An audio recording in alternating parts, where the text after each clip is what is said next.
ओम शांति। ओम शांति।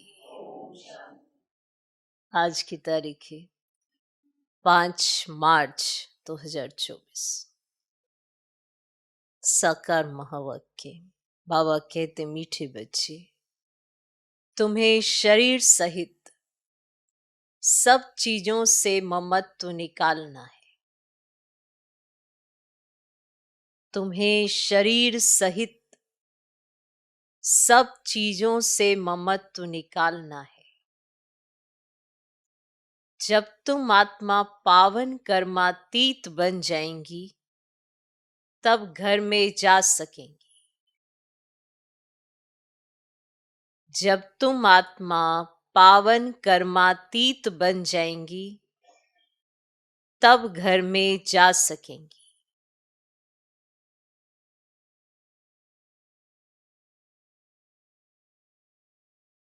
बाबा कहते, मीठे बच्चे, तुम्हें शरीर सहित सब चीजों से ममत्व निकालना है। जब तुम आत्मा पावन कर्मातीत बन जाएंगी तब घर में जा सकेंगी। आज का प्रश्न, आत्मा को किस बात से बहुत डर लगता है और वह डर क्यों?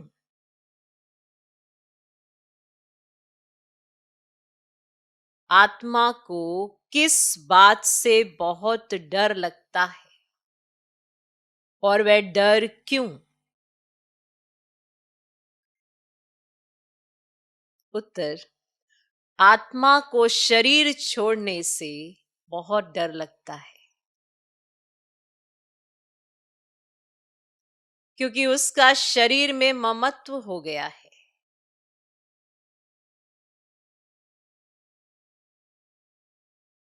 आत्मा को शरीर छोड़ने से बहुत डर लगता है क्योंकि उसका शरीर में ममत्व हो गया है। अगर कोई दुख के कारण शरीर छोड़ना भी चाहता है तो भी उसे पाप कर्मों की सजा तो भोगनी ही पड़ती है। अगर कोई दुख के कारण शरीर छोड़ना भी चाहता है तो भी उसे पाप कर्मों की सजा तो भोगनी ही पड़ती है।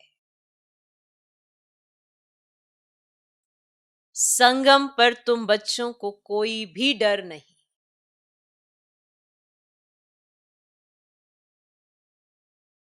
संगम पर तुम बच्चों को कोई भी डर नहीं। तुम्हें और ही खुशी है कि हम पुराना शरीर छोड़ बाबा के पास जाएंगे। तुम्हें और ही खुशी है कि हम पुराना शरीर छोड़ बाबा के पास जाएंगे।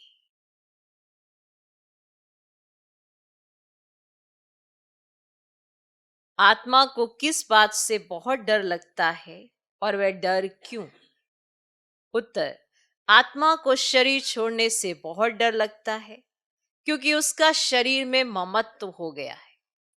अगर कोई दुख के कारण शरीर छोड़ना भी चाहता है तो भी उसे पाप कर्मों की सजा तो भोगनी ही पड़ती है। संगम पर तुम बच्चों को कोई भी डर नहीं। तुम्हें और ही खुशी है कि हम पुराना शरीर छोड़ बाबा के पास जाएंगे। ओम शांति। मीठे मीठे बच्चों को समझाया गया है, एक है ज्ञान, दूसरा है भक्ति। ड्रामा में नूंद है। ड्रामा के आदि मध्य अंत को और कोई भी नहीं जानते। तुम बच्चे तो जानते हो। सतयुग में मरने का डर नहीं रहता है। जानते हैं हमको एक शरीर छोड़ दूसरा शरीर लेना है। दुख की, रोने आदि की बात ही नहीं। यहां मरने से डर लगता है। यहां मरने से डर रहता है। सबको डर लगता है।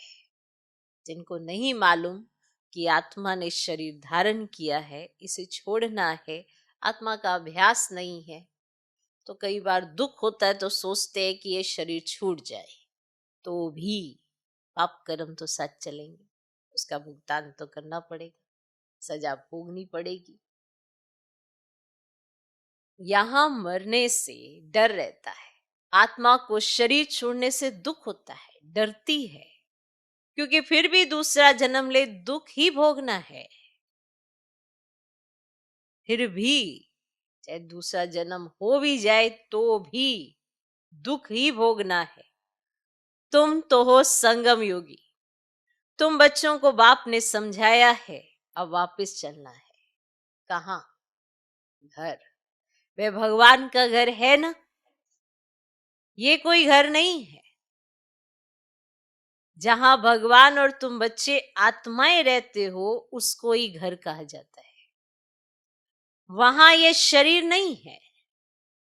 जैसे मनुष्य कहते हैं हम लोग भारत में रहते हैं, घर में रहते हैं, वैसे तुम कहेंगे हम लोग अर्थात हम आत्माएं वहां अपने घर में रहते हैं। वह है आत्माओं का घर, यह है जीवात्माओं का घर, उसको कहा जाता है मुक्ति धाम। मनुष्य पुरुषार्थ तो करते हैं वहां जाने के लिए कि हम भगवान से जाकर मिले, पुरुषार्थ करते हैं कि हम भगवान से जाकर मिले। भगवान से मिलने के लिए बहुत खुशी होनी चाहिए। अब ये जो आत्मा का शरीर है, इसमें आत्मा का बहुत मोह पड़ गया है, इसीलिए थोड़ी भी बीमारी आदि होती है तो डर लगता है, कहा शरीर न छूट जाए। थोड़ी भी बीमारी हुई तो डर लगता है कि कहा शरीर न छूट जाए। अज्ञान काल में भी डर रहता है। इस समय जबकि संगम युग है, तुम जानते हो अब वापस जाना है बाप के पास, तो डर की बात नहीं। बाप ने युक्ति बहुत अच्छी बताई। पतित आत्माएं तो मेरे पास मुक्ति धाम में आ न सके, वे है ही पवित्र आत्माओं का घर। ये है मनुष्यों का घर। ये शरीर बनते हैं 5 तत्वों से, तो 5 तत्व यहां रहने लिए खींचते हैं। तो 5 तत्व यहां रहने लिए खींचते हैं, आकाश, जल, वायु, और वहां मूल वतन में ये तत्व ही नहीं है। ये विचार सागर मंथन करने की युक्तियां हैं। ये 5 तत्व खींचते हैं। से आत्मा कैद है ना इस शरीर में, क्योंकि अभ्यास नहीं है कि मैं कौन हूं, तो शरीर अपनी तरफ खींचता रहता है। आत्मा अभ्यास हो तो बाप की तरफ ध्यान जाए, शरीर से न्यारा समझे, मैं कौन हूं इसका अभ्यास नहीं है, इसलिए शरीर खींचता है। तो ये विचार सागर मंथन करने की युक्तियां हैं। आत्मा ने ये प्रॉपर्टी ली हुई है, इसीलिए शरीर में ममत्व हो गया। जैसे यहाँ मनुष्य का है ना प्रॉपर्टी से ममत्व, तो ये शरीर भी आत्मा की प्रॉपर्टी है, तो ये ली हुई है तो इसमें ममत्व हो गया। इस शरीर में भी हम ट्रस्टी नहीं है, देखो नहीं समझते इसको ही, इसको इसमें मोह में फंस गए। जबकि देखो बचपन में कैसा, फिर बड़े होते कैसा, फिर उससे बड़े होते तो जब बुजुर्ग होते तो देखो कैसा हो जाता है शरीर, एकदम जड़जड़ी बोध, जिसके पीछे इतना आकर्षण हुआ पड़ा है, किस अवस्था में आ जाता है। तो ये विचार सागर मंथन करने की युक्ति है। आत्मा ने ये प्रॉपर्टी ली हुई है, इसीलिए शरीर में ममत्व हो गया है। नहीं तो हम आत्माएं वहां की रहने वाली है। अब फिर पुरुषार्थ करते वहां जाने के लिए। जब तुम पवित्र आत्माएं बन जाती हो तो फिर तुमको सुख मिलता है, दुख की बात ही नहीं। इस समय है ही दुख दाव, तो ये 5 तत्व भी खींचते हैं ऊपर से नीचे आकर पाठ बजाने के लिए। प्रकृति का आधार तो जरूर लेना पड़ता है, नहीं तो खेल चल ना सके। यह खेल दुख और सुख का बना हुआ है। जब तुम सुख में हो तो पांच तत्वों के शरीर से ममत्व नहीं रहता है।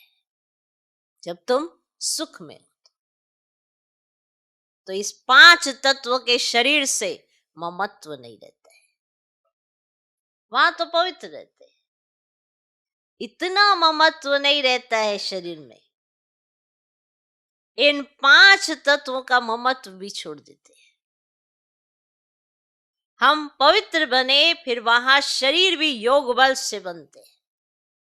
इसीलिए माया खींचती नहीं है, क्योंकि पांच तत्व भी सत्व प्रधान, शरीर भी सत्व प्रधान, और माया इसीलिए वहां खींचती नहीं है।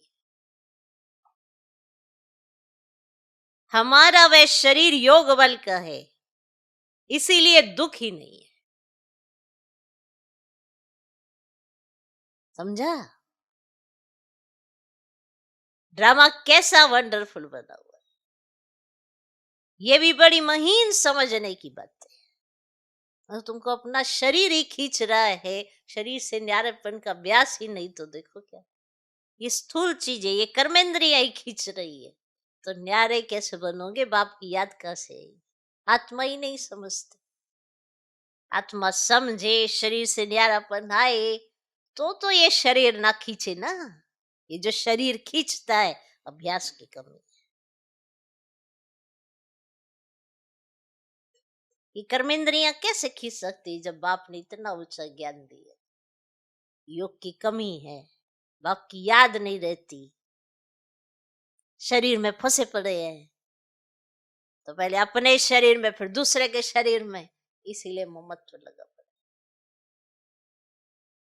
इसी के कारण आत्मा पतित होती गई। अभ्यास बढ़ाएंगे कि मैं कौन, कहा जाना है, क्या बनना है, किसी लिए कहा है, अंत समय आ गया है। और हालत देखो आत्मा क्या कर रही, माया चांस ले रही है और आत्मा चांस दे रही है। कारण ममत्व है शरीर में, बहुत स्पष्ट है कि सत्युग में ऐसा नहीं होता। सत्व प्रधान शरीर है, योग बल से शरीर मिला है, आत्मा पवित्र बनी है संगम पर पुरुषार्थ से, तो सत्युग में ऐसा नहीं होता। वहां नहीं खींचती है प्रकृति, माया भी नहीं खींचती है, प्रकृति सत्व प्रधान है, इसीलिए न्यारी रहती आत्मा। एकदम कंट्रास्ट क्लियर। और यहाँ देखो कैसा अभ्यास है, अपने देह में फंसे हुए हैं। कई कहते हैं हम अपने आप को ऐसे ठीक रखते हैं, अपने आप में फंसते फिर किसी और में फंसते। कितनी देर लगती है, बुद्धि भ्रष्ट होते कितनी देर लगती है। देह भान में आए, देह अभिमान आया, आत्मा ने अपना सत्यानाश किया। अभ्यास की कमी। बार बार बाबू क्यों कहते याद की यात्रा करो, ताकि याद आए बाप क्या कह रहे। बस देह अभिमान, देह अभिमान, देह अभिमान। अगर संगम पर अभ्यास नहीं होगा तो त्रेता में आएंगे, संगम पर अभ्यास होगा तो सत्संग में आएंगे ना, नहीं तो फिर कहाँ आएंगे? त्रेता में आएंगे। तो ये ड्रामा बड़ा वंडरफुल बना हुआ है, और ये भी बड़ी महीन बात है समझने की। तो बुद्धि तो लगानी चाहिए ना, नहीं नहीं लगानी चाहिए, लगानी चाहिए। विचार सागर मंथन करना चाहिए, सोचना चाहिए। इसे बार बार कहते थोड़ा रुको, थोड़ा सोचो, क्या कर रहे हैं, ऐसा क्यों कर रहे हैं, कहाँ फंस रहे, क्यों फंस रहे, क्या मिल जाएगा? कुछ मिलेगा? कुछ नहीं मिलेगा, सत्यानाश के अलावा कुछ नहीं होगा, और ये पाप कर्मों की सजा भुगतनी पड़ेगी। खुद को भी मालूम है ये पाप कर्म, देह में फंसना, देह में फंसाना, बुद्धि को कहीं लगाना है नहीं। तो विचार से अगर मंथन करो बाबा रोज रोज समझाता है, रोज रोज बच सके इसलिए समझाता है। ये नहीं कि सुना और कान का ढक्कन बंद किया हुआ तो बस बैठते ऐसे ही। तो फिर क्या, ऐसा नहीं है। इसीलिए बाबा ने कहा ये कोई कृपा नहीं कि मेरी दृष्टि पड़ने से तुम पावन बन जाओगे, ये कोई कृपा नहीं है। मेरी दृष्टि पड़ने से पावन नहीं बनोगे, मुझे याद करने से पावन बनोगे। तो मेरी श्रीमत भी याद आएगी और अप्लाई करोगे, तब जाके पावन बनोगे, ऐसे नहीं बनते। पीछे कितने बार बाबा ने समझाया है ना। इसीलिए बाबा ने कहा ये आशीर्वाद कृपा मुझसे नहीं मांगना, जो मैं पढ़ाऊं, जो मैं समझाऊं तो समझो। नहीं समझ आता, क्यों नहीं समझ आता? क्योंकि सुनते ही नहीं है ध्यान से। तो सुनोगे, विचार से अगर मंथन करोगे तो बचोगे। कैसे बचोगे? जो अच्छे बुद्धिमान है और सर्विस में तत्पर रहते हैं, वही अच्छी रीति समझा सकते हैं। बाप ने कहा है धन दिए धन न खुटे। दान करते रहेंगे तो धारणा भी होगी, माना किसको सुनाई तभी सकेंगे ना, जब खुद में अंदर होगा तब तो समझ में आएगा बाप क्या कहना चाहते हैं। नहीं तो धारणा होना मुश्किल है। ऐसे मत समझो लिखने से धारणा हो जाएगी कि आपने ऐसे लिख लिया, कापियां किताबें डायरियां भर ली तो लिखने से धारणा हो जाएगी। हाँ, लिख कर किसको कल्याण के लिए पॉइंट्स भेज देते हैं वह और बात है, खुद को तो काम में नहीं आती। कोई तो कागज लिखकर फालतू फेंक देते हैं। अब ये भी अंदर में समझ होनी चाहिए ना कि मैं लिखता हूं फिर वह काम में आता है। लिख कर फेंक दिया तो उससे क्या फायदा? ये भी आत्मा जैसे अपने को ठगती है कि हम पढ़ रहे हैं, हम कुछ कर रहे हैं, ये ठगना है अपने आप को, ये ठग रही है आत्मा। हम तो ठीक चल रहे हैं, अमृत वेला कर रहे हैं, मुरली लिख रहे हैं, हुआ नहीं हुआ, परिवर्तन आया नहीं आया, विचार सागर मंथन चला नहीं चला, क्या करिए आत्मा ठग रही है खुद को। ये ठगते हैं हम अपने आप। देखो जब कोई और ठगता है तो कितना बुरा लगता है ना। मेरे साथ तो ठगी हो गई, कितने समय तक याद रखते हैं, मेरे साथ ठगी हो गई, मेरे साथ ठगी हो गई, कितना बुरा लगता है। अंदर दिल खाती है, मेरे साथ सब ठगी हो गई। और जब हम ये रोज अपने को ठगते हैं, वो उसमें दिल नहीं खाती है, क्योंकि हम जानबूझ के अपने को ठगते हैं।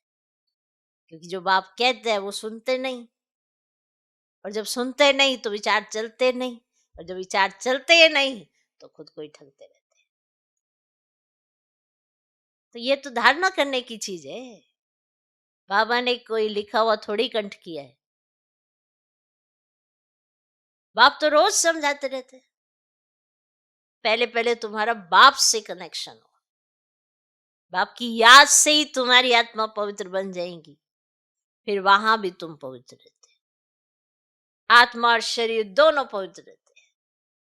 फिर वह बल खलास हो जाता है तो ये 5 तत्वों का बल आत्मा को खींचता है। पवित्रता का बल नहीं है ना, तो ही इम्प्योरिटी आपको खींचती है अपनी तरफ।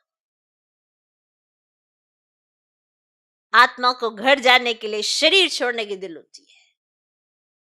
तुम पावन बनकर शरीर ऐसे छोड़ेंगे जैसे मक्खन से बाल, तकलीफ ही नहीं होगी कोई भी। जैसे अभी रात को सोते हो ना, कोई तकलीफ होती है? होती है? कैसे सो जाते हो? नींद आती है तो ऐसे अच्छी से, ऐसे मन डीप उसमें चले जाते हो, कोई संकल्प चलता है ऐसे मक्खन से बाल की तरह ऐसे शरीर छोड़े, कोई तकलीफ ना हो। तो ये होगा तो तब जब हम पावन बनकर ऐसे पुरुषार्थ करेंगे, ऐसे मक्खन से बाल ऐसे शरीर।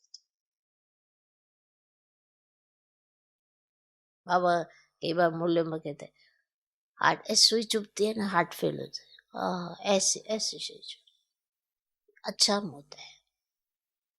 कई बार बाबा ने मूल्यों में भी कहा तो तुम पावन बनकर शरीर ऐसे छोड़ेंगे जैसे मक्खन से बाहर। तुम बच्चों को शरीर सहित सब चीजों से ममत्व मिटा देना। ममत्व माना ये जो लगाव लगाया है ना अपने शरीर में, दूसरे के शरीर में, दूसरी चीजों में, सब चीजों से ममत्व हटा देना। नहीं लगाए लगाव। दूसरी कोई भी चीज है, अगर बाप के अलावा दूसरी कोई भी चीज है उसमें ममत्व है। हम आत्माएं बिगर शरीर आई थी, हम प्योर थी। इस दुनिया से ममत्व नहीं था। वहां शरीर छूटे तो कोई रोते ही नहीं, कोई तकलीफ नहीं, बीमारी नहीं, शरीर में ममत्व नहीं। तो जैसे आत्मा पाठ बजाती है, एक शरीर बूढ़ा हुआ तो फिर दूसरा ले लेती है पाठ बजाने के लिए, और वहां तो रावण राज्य ही नहीं है। तो इस समय दिल होती है जाए बाबा के पास। बाबा कहते हैं मुझे याद करो, ये ज्ञान बुद्धि में है। बाप कहते पवित्र बन कराना है। अभी तो सब पतित है, इसीलिए 5 तत्वों के पुतले से मोह हो गया है। इनको छोड़ने की दिल नहीं होती है। नहीं तो विवेक कहता है शरीर छूट जाए और हम बाबा के पास चले जाए। अभी पुरुषार्थ करते हो हमको पावन बनकर बाबा के पास जाए। ऐसे नहीं दुखी मैं बस बाबा के पास चला जाऊं, मैं बस बाबा के पास चला जाऊं, ऐसे दुखी होके नहीं, पावन बनकर मैं बाबा के पास चला जाऊं। बाबा ने कहा है तुम तो मेरे थे, तुम तो मेरे थे,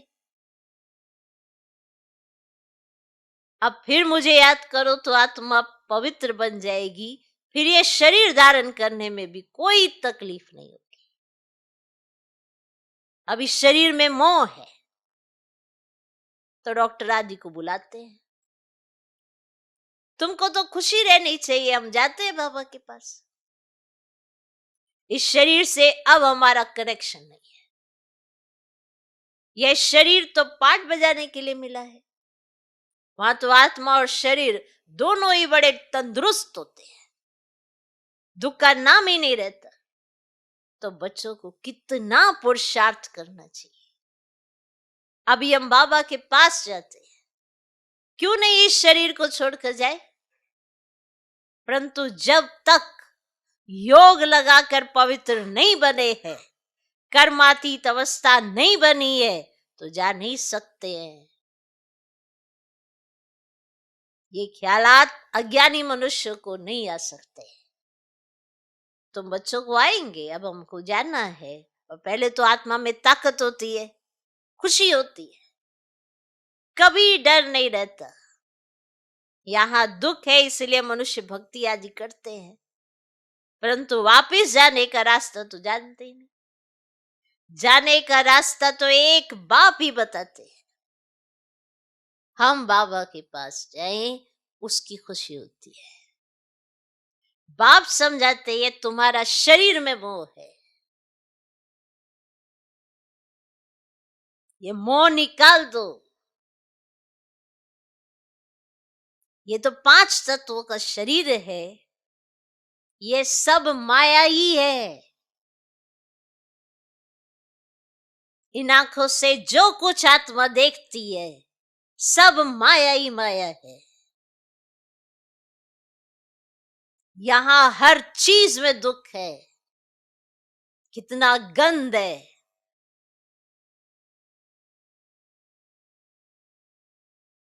स्वर्ग में तो शरीर भी फर्स्ट क्लास, महल भी फर्स्ट क्लास मिलेंगे, दुख की बात ही नहीं। कैसा बना हुआ खेल है, ये तो चिंतन में आना चाहिए ना।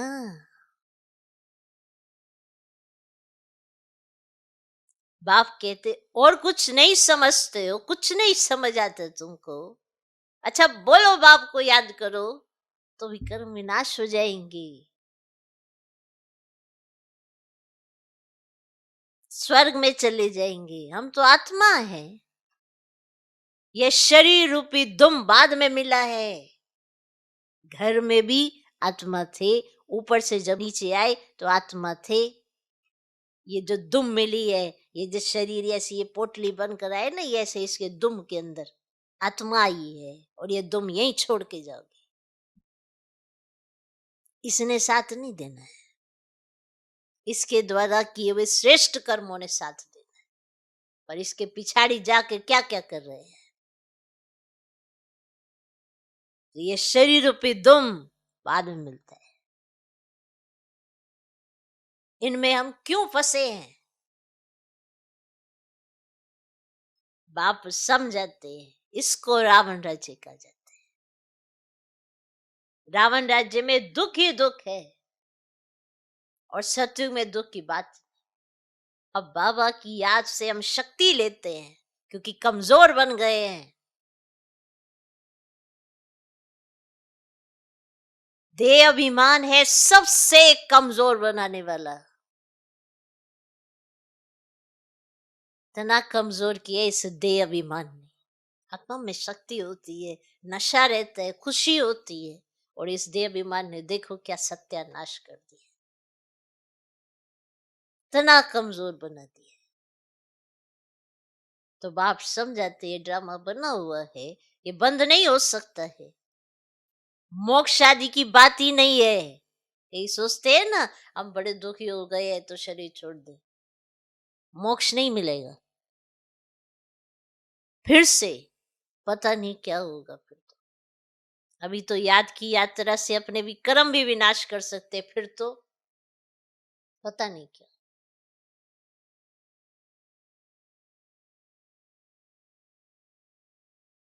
मोक्ष आदि की बात ही नहीं है, ये तो बना बनाया ड्रामा है।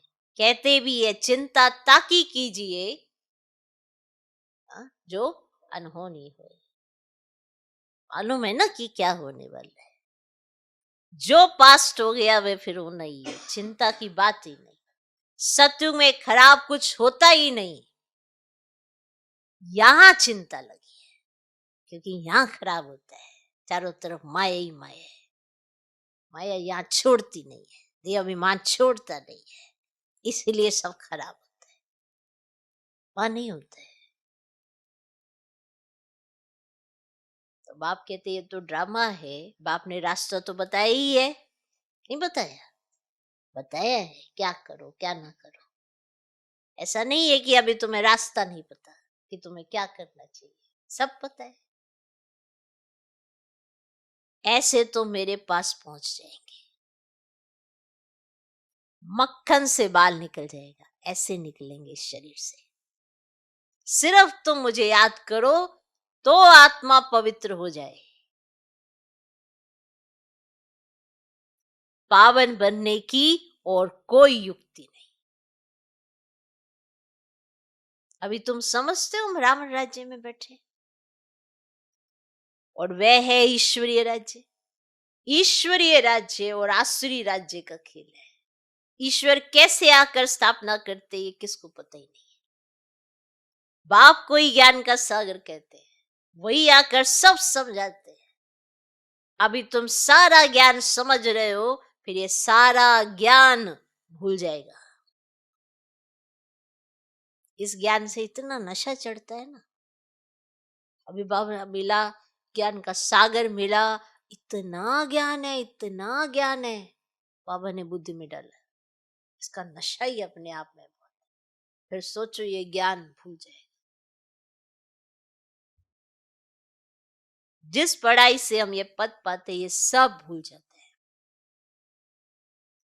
स्वर्ग में गए और ये नॉलेज गुम हो जाती है, किसी को कुछ याद नहीं रहता। सोचेंगे कैसे? ऐसे ही जब नया जन्म होता है तो कैसे भूल जाते हैं सब कुछ पिछला। तो वहां तो ये ज्ञान ही भूल जाएगा। ऐसे नहीं कि जैसे अभी भी आप देखते हो कोई छोटेपन में कोई शास्त्र बड़ी जल्दी कंठ कर लेते हैं, पिछले जन्मों का उसका साथ में उसका चलता है तो बड़ी जल्दी उसे कंठ हो जाते हैं। लेकिन वहां पर सिर्फ हम उस स्थिति में होंगे जो हमने यहाँ अभ्यास किया होगा, याद वहां पे कुछ नहीं होगा। समझा? स्वर्ग में गए और यह नॉलेज गुम हो जाती है। भगवान ने डबल सिरताज कैसे बनाया वे कुछ भी नहीं जानते, यह भी नहीं जानता था, तो दूसरे शास्त्र आदि पढ़ने वाले क्या जाने, इनको टच भी नहीं होगा। पहले कहाँ टच होता था, ये जब बाबा की परविशता हुई, बाबा ने सुनाया, फिर टच हुआ। तो फिर बताओ दूसरों को कैसे टच होगा, तो उनको भी टच नहीं होगा। तुम आकर सुनते हो तो तुमको झट टच होता है ना, जब बाबा आते हैं तो बाबा आके सुनाते हैं तो तुम आत्माओं को टच होता है ना, है सारा गुप्त। बाप सुनाते हैं, देखने में आता है क्या? हुँ? कुछ ऐसा दिखाई देता है क्या? देखने में आता है क्या? समझ में आता है। आत्मा को देखा है क्या? ये समझ में आता है कि कौन सुना रहा है हमको, कौन समझा रहा है। ये समझ में आता है, देखने में नहीं आता है। तो कहो बाबा को हमने देखा, तो ये तो समझ में आता है कि बाबा बैठा है, बाबा समझा रहा है। क्या होता है? समझ में आता है। क्यों आत्मा को देखा है क्या? समझते हैं ना, आत्मा है, दिव्य दृष्टि से देखा जा सकता है। बाबा कहते हैं देखने से क्या समझेंगे, आत्मा तो छोटी बिंदी है, आत्माएं अनेक है। 10-20 का भी तुम साक्षात्कार करेंगे, है तो छोटी छोटी बिंदियां, 10-20 आत्माओं का भी तुम साक्षात्कार करेंगे, एक से तो कुछ पता ही ना पड़े। एक बिंदी इन आंखों को दिख भी जाए तो भी तुम्हें समझ ही ना आए, समझ भी ना सके। बहुतों को साक्षात्कार होता है, मालूम कैसे पड़े आत्मा है या परमात्मा है? फर्क का मालूम ही नहीं पड़ता। बैठे बैठे छोटी छोटी आत्माएं देखने में आती, बैठे हैं लेकिन छोटी छोटी आत्माएं देखने में आती हैं। वह थोड़ी पता पड़ता है कि ये आत्मा है या परमात्मा है ना। वंडरफुल बात। अभी तुम जानते हो इतनी छोटी आत्मा में ताकत कितनी है, जानते हो? आत्मा तो मालिक है, एक शरीर छोड़ दूसरे में प्रवेश करती है पाठ बजाने के लिए। कितनी कुदरत है। शरीर बीमार हो पड़ता है या कोई देवाला आदि निकालते हैं तो समझते हैं इसे तो शरीर ही छोड़ दे। बीमार हो गए या कोई देवाला निकल गया तो ऐसे ही समझते इसे तो अच्छा शरीर ही छोड़ दें, आत्मा निकल जाएगी, दुख से छूट जाएंगे। परंतु पापों का बोझा, परंतु पापों का बोझा जो सिर पर है वह कैसे छूटे? तुम पुरुषार्थ ही करते हो ना कि याद से पाप विनाश हो जाए। रावण के कारण बहुत पाप हुआ है, जिससे छूटने का रास्ता बाप बतलाते हैं। सिर्फ कहते हैं मुझे याद करते रहो, यही एकमात्र रास्ता है। मुझे याद करते रहो, याद करते करते शरीर छूट जाए, तुम्हारे पाप आदि सब खत्म हो जाएंगे। याद करना भी मासी का घर नहीं है। मैं सोचे मैं ऐसा बैठा तो मेरी याद की यात्रा चल रही है, सदा याद रहे कि बाप क्या कहते हैं। और फिर बाप ने याद भी सिखाई है, अभ्यास करना भी सिखाया है। याद करना भी मासी का घर नहीं है। मुझे याद करने लिए माया तुमको बहुत हैरान करती है, घड़ी घड़ी बुला देती है। बाबा अनुभव भी सुनाते हैं, मैं बहुत कोशिश करता हूँ परंतु फिर भी माया अटक डालती है। सोचो कितना निरंकारी बाप है, वो तक बताते हैं, ऐसी अटक डालती है। पर फिर से मैं उसी सेकंड अलर्ट हो जाता हूँ।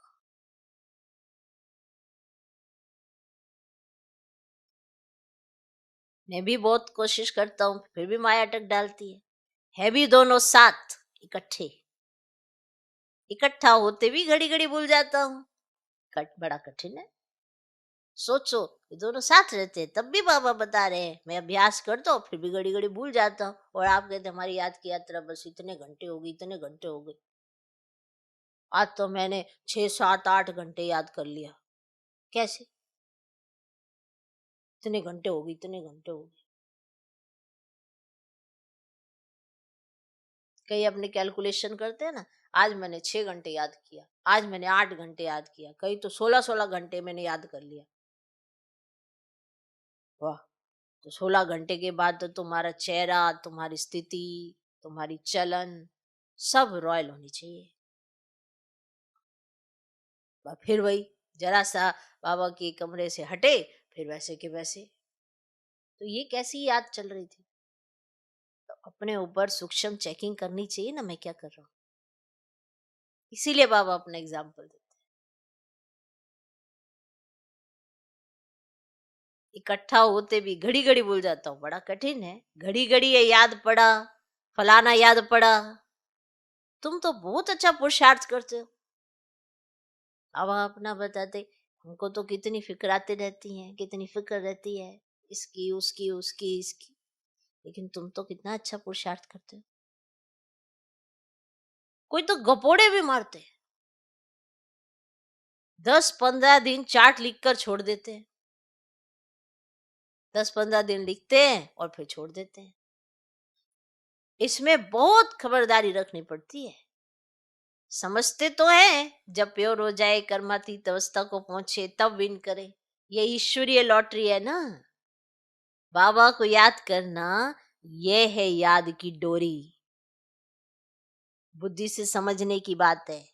भल कहते हम बाबा को याद करते, भल कहते हम बाबा को याद करते, परंतु बाबा कहते हैं याद करना आता ही नहीं है।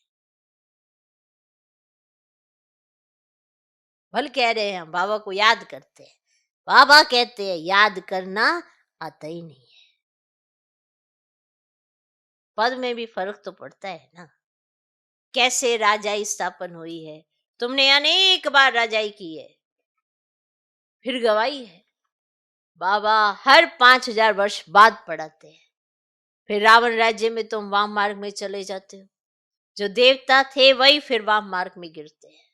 तो बाप बहुत गुये बातें समझाते हैं, बाप को याद करने की गुये बातें समझाते है। तो बहुत सहज, शरीर छोड़ बाप के पास चले जाए, मुझे जाने तब योग बल से विक्रम विनाश हो, मुझे जाने तब योग बल से विक्रम विनाश हो। अगर हम बाबा को पूरी तरह से जानते नहीं, पहचानते नहीं, उनका कहना मानते नहीं, तो विक्रम कैसे विनाश हो जाएंगे। ये तो पिछाड़ी में ही हो सकता है, परंतु वापिस तो कोई आता ही नहीं। भल कोई कुछ भी करे, यथार्थ योग तो मैं ही आकर सिखलाता हूँ। फिर आधा कलब योग बल चलता है, वहां तो अथा सुख भोगते हो। भक्ति मार्ग में मनुष्य क्या क्या करते रहते हैं। बाप जब आकर ज्ञान देते हैं तो फिर भक्ति होती ही नहीं। ज्ञान से दिन हो गया, फिर कोई भी तकलीफ नहीं, और भक्ति है रात धक्का खाने की। अब वहां तो दुख की बात ही नहीं। तो ये सब बातें जो यहाँ का सैपलिंग होगा, उनकी बुद्धि में बैठेगी। ये बड़ी महीन बातें, वंडरफुल ज्ञान है, जो सिवाय बाप के और कोई समझा ना सके। बहुत थोड़े समझने वाले होते हैं। ड्रामा में नूंद है, उसमें कुछ भी फर्क नहीं पड़ सकता। मनुष्य तो समझते हैं परमात्मा क्या नहीं कर सकता, परंतु भगवान तो आते ही एक बार है, आकर तुम्हें स्वर्ग का रास्ता बताते। अभी तुम बच्चों की कितनी विशाल बुद्धि हो गई है, ये दोनों इकट्ठे हैं। ये भी माना ब्रह्मा बाबा भी किसको देखेगा, समझता है शांति का दान देना। देखने से मालूम पड़ता है कि हमारे घराने का है या नहीं है। देखने से ही मालूम पड़ जाता है बाबा को कि हमारे घराने का है या नहीं है। सर्विसेबल बच्चों का भी काम है नब्ज देखना। अगर हमारे कुल का होगा तो शांत हो जाएगा, अच्छा, मीठे मीठे सिकिलधे बच्चों प्रति माता पिता बाप दादा का याद प्यार और गुड मॉर्निंग। रूहानी बाप की रूहानी बच्चों को नमस्ते। हम रूहानी बच्चों की भी रूहानी बाप को नमस्ते नमस्ते नमस्ते।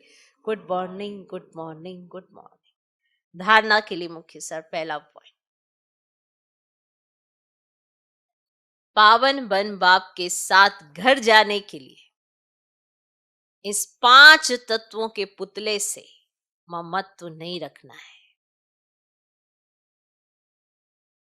पावन बन बाप के साथ घर जाने के लिए इस 5 तत्वों के पुतले से ममत्व नहीं रखना है। शरीर छोड़ने का डर निकाल देना है।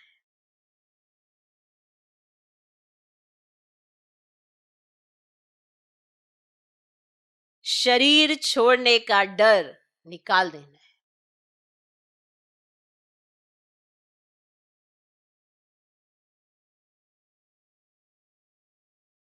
दूसरा पॉइंट, याद की यात्रा का चार्ट बड़ी खबरदारी से बढ़ाते रहना है।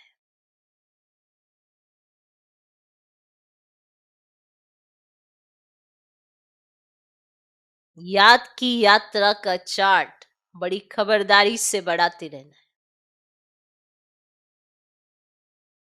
योग बल से आत्मा को पावन बनाए, कर्मातीत बन ईश्वरीय लॉटरी को विन करना है।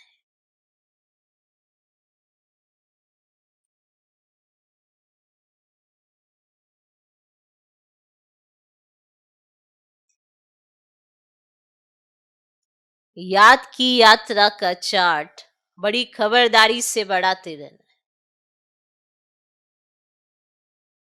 है। योग बल से आत्मा को पावन बनाए, कर्मातीत बन ईश्वरीय लॉटरी को विन करना है। आज का वरदान, सिद्धि को स्वीकार करने के बजाय सिद्धि का प्रत्यक्ष सबूत दिखाने वाले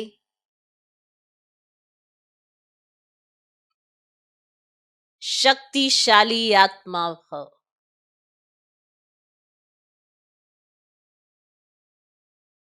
सिद्धि को स्वीकार करने के बजाय सिद्धि का प्रत्यक्ष सबूत दिखाने वाले शक्तिशाली आत्मा हो।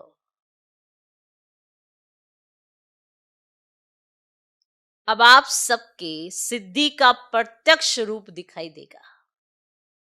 कोई बिगड़ा हुआ कार्य भी आपकी दृष्टि से, आपके सहयोग से सहज हल होगा। कोई सिद्धि के रूप में आप लोग नहीं कहेंगे कि हाँ यह हो जाएगा, लेकिन आपका डायरेक्शन स्वतः सिद्धि प्राप्त कराता रहेगा। तब प्रजा जल्दी जल्दी बनेगी, सब तरफ से निकलकर आपकी तरफ आएंगे। ये सिद्धि का पाठ अभी चलेगा, लेकिन पहले इतने शक्तिशाली बनो जो सिद्धि को स्वीकार ना करो, तब प्रत्यक्षता होगी। ये नहीं कि आपने कुछ कहा वो हो गया तो आपको लगा वाह, मैं तो जो कहता मैं तो जो कहती वो तो हो ही जाता है, वाह कमाल हो गई, मेरी तो इस बात में सिद्धि ही है, मैं तो देख सकता, मैं तो दिखा सकता।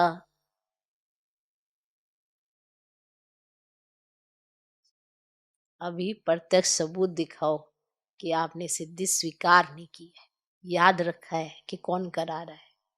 सिर्फ मुख से कहने की बात नहीं है ना, यहाँ दिल में भी पक्का होना चाहिए कि कौन करा रहा है। कई बार जैसा थोड़ा सा मान शान मिलता है तो फिर वैसे हो जाते हैं कि अरे मैं तो ये बहुत जल्दी स्वीकार, अंदर से स्वीकार कर लेते, बाहर से कहेंगे बाबा करा रहे, शब्दों में अंदर से स्वीकार कर लेते हैं कि वाह मेरा ठीक चल रहा है, मतलब मेरे पास तो सिद्धि है इस चीज की, मैं तो जो कहता हूँ हो जाता है। तो ये स्वीकार कर लेने से प्रत्यक्षता नहीं होगी। जिसको प्रत्यक्ष करने के लिए आप निमित्त बने हुए हो, भूल जाते हो कि आपके पीछे कौन है। जिसने आपको आगे किया वो कौन है। कई बार हम आगे होते होते ये भूल जाते हैं कि हमें आगे करने वाला कौन है। हमें सबके सामने हमारा जो शो हो रहा है, हमें दिखाई दे रहे हैं, वो दिख नहीं सकता तो उसने हमें आगे कर दिया। तो हम भूल जाते हैं कि हमें आगे किसने किया है। हम बाप को प्रत्यक्ष करना चाहते हैं तो ये भूले नहीं ना कि हमें ऐसा बनाने वाला कौन है। और अगर हम ये मान लेते हैं कि नहीं है, देखो हमारी वजह से हो रहा है, हमारा तो योग भी बड़ा अच्छा है, जबरदस्त है, हमारे तो सेवाएं बड़ी अच्छी होती हैं, हम तो ज्ञान ही बहुत अच्छा सुनाते हैं, सब पे प्रभाव पड़ जाता है, तो ये धीरे धीरे स्वीकार करते करते अब धीरे धीरे खत्म हो जाता है। देवाभिमान आया सत्यानाश कर देगा, पता नहीं पड़ता है।